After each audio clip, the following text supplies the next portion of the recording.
नमस्कार, एक बार फिर से स्वागत है आप सभी का मेरे इस यूट्यूब चैनल में। आज हम फिर एक बेहतरीन टॉपिक के बारे में चर्चा करेंगे और जानेंगे किस प्रकार से हम अपने वेल्थ को शेयर बाजार के माध्यम से क्रिएट कर सकते हैं, आगे बढ़ा सकते हैं। तो दोस्तों, हर वीडियो की तरह मैं आपको वीडियो की शुरुआत में फिर से एक सवाल पूछूंगा और अगर उसका जवाब आपको पता है तो कमेंट बॉक्स में आप कमेंट कीजिएगा और जवाब नहीं पता है तो वीडियो को पूरे लास्ट तक देखिएगा, जिससे मैं आपको जवाब भी दूंगा। और इस सवाल और जवाब के बीच में हम एक बेहतरीन टॉपिक के बारे में चर्चा करेंगे, जिसमें मैं आपको यह बताने की कोशिश करूंगा कि उस टॉपिक में जो है क्या चीज़ अच्छा है और क्या चीज़ बुरा है, या फिर उस टॉपिक के बारे में डिटेल जानकारी दूंगा, जिससे आप जो है अपना डिसीजन लेंगे कि उस कंपनी या उस टॉपिक के ऊपर आप क्या विचार रखते हैं।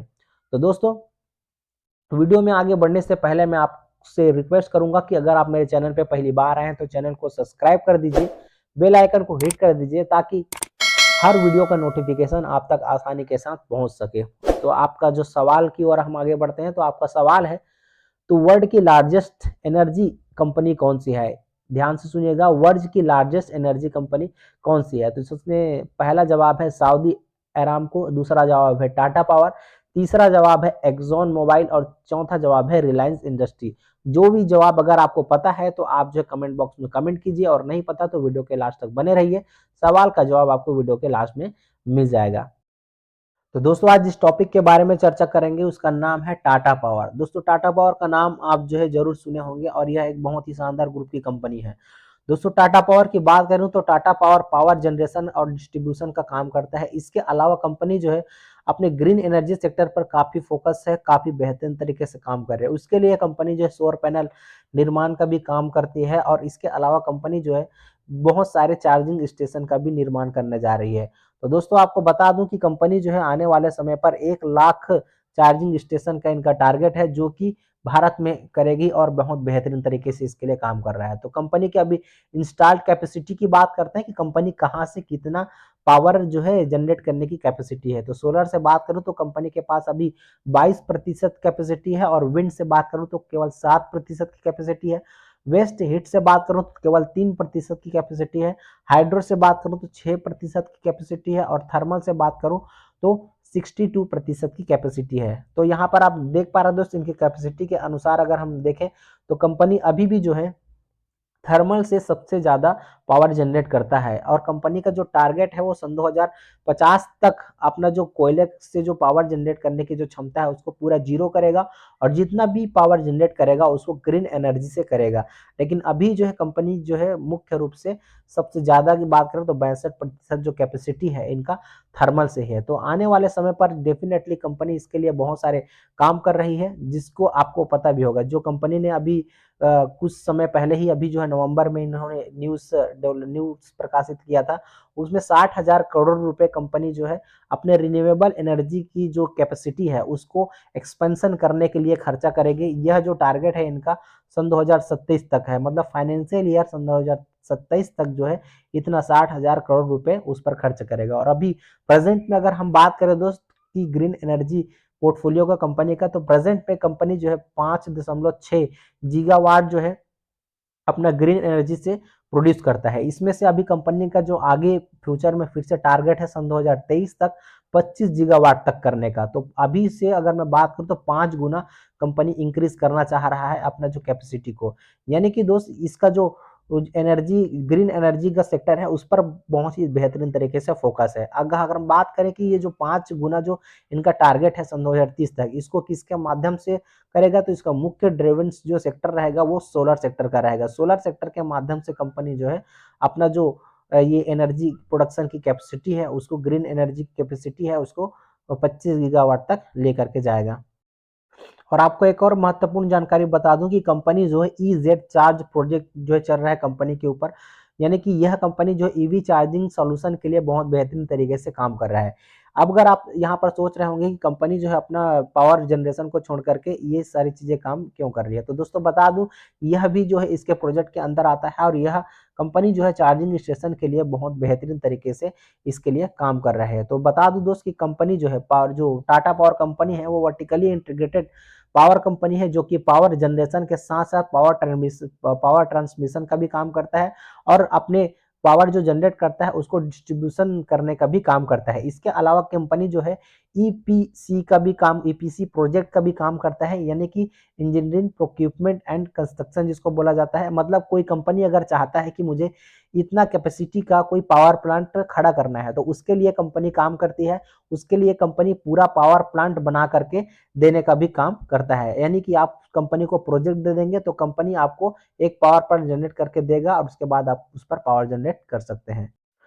तो दोस्तों जैसे कि मैं ईजेट चार्ज जो प्रोजेक्ट है उनके बारे में बात कर रहा था, तो कंपनी जो है इसके माध्यम से पूरे चार्जिंग स्टेशन का काम करती है। और आपको बता दूं कि टाटा पावर कंपनी जो है सबसे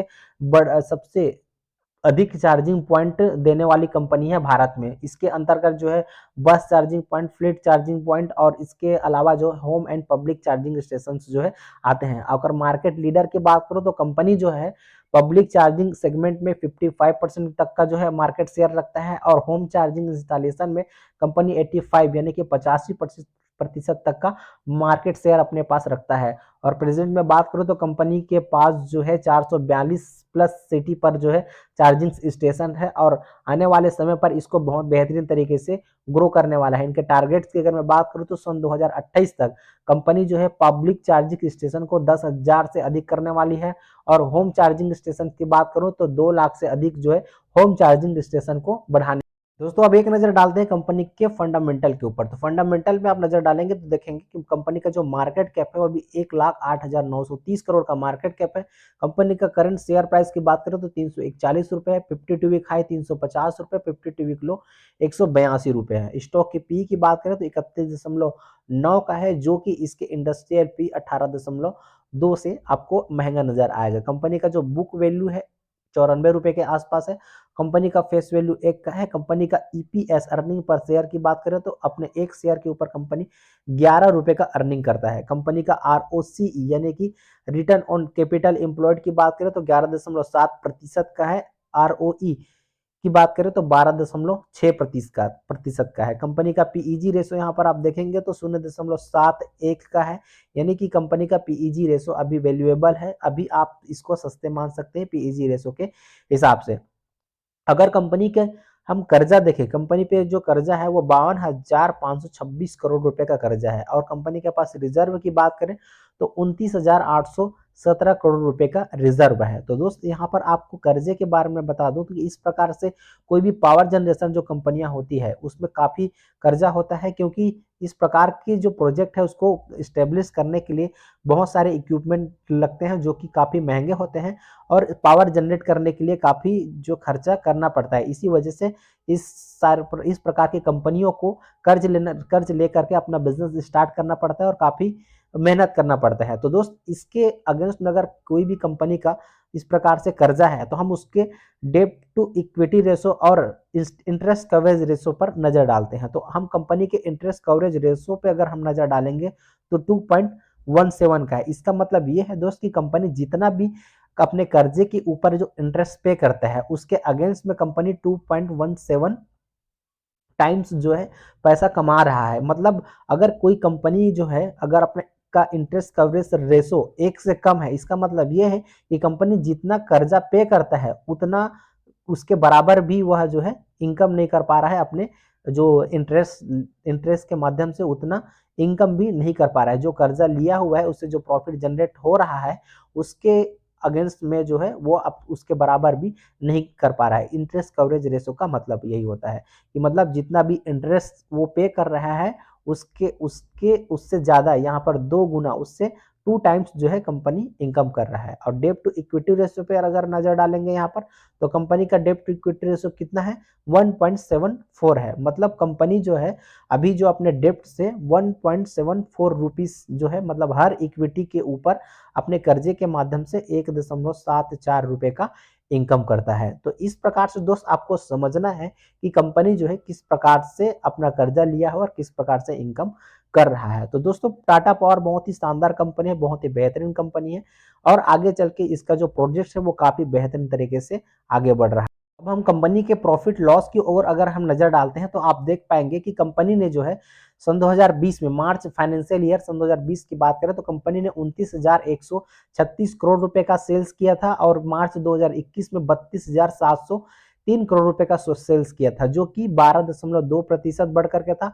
उसके बाद मार्च सन 2022 की बात करें तो इसका जो सेल्स हुआ था वो 42,816 करोड़ रुपए था, जो कि 30.9% बढ़ करके था। इसके बाद मार्च सन 2023 की बात करें तो 55,109 करोड़ रुपए का सेल्स किया, जो कि 28.7% बढ़ करके है। इसके बाद अगर हम ट्रेलिंग 12 मंथ की बात करें दोस्त, तो फिर 57,534 करोड़ रुपए का सेल्स किया है, जो कि 4.4% बढ़ करके है।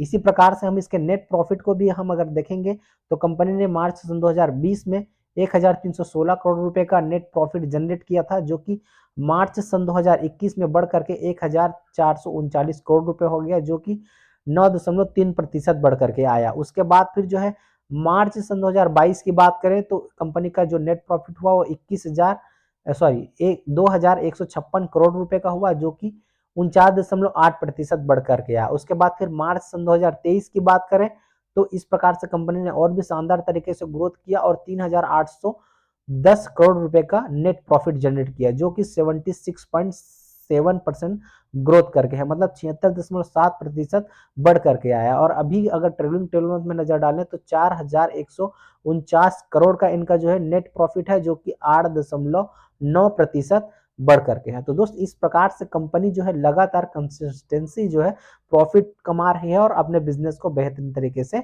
आगे बढ़ा रही है।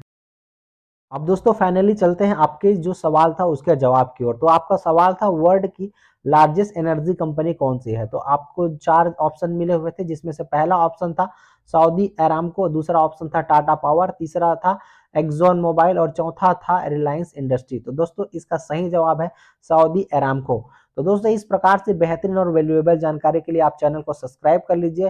वीडियो अच्छा लगा तो वीडियो को लाइक कर दीजिए, अपने दोस्त यार तक शेयर कर दीजिए और इस प्रकार की बेहतरीन जानकारी के लिए बेल आइकन को हिट जरूर कीजिएगा, ताकि आपको नोटिफिकेशन लगातार मिलते रहे और आपको जानकारी आप तक जानकारी आसानी के साथ पहुंचते रहिए। तो मिलते हैं अगले वीडियो में।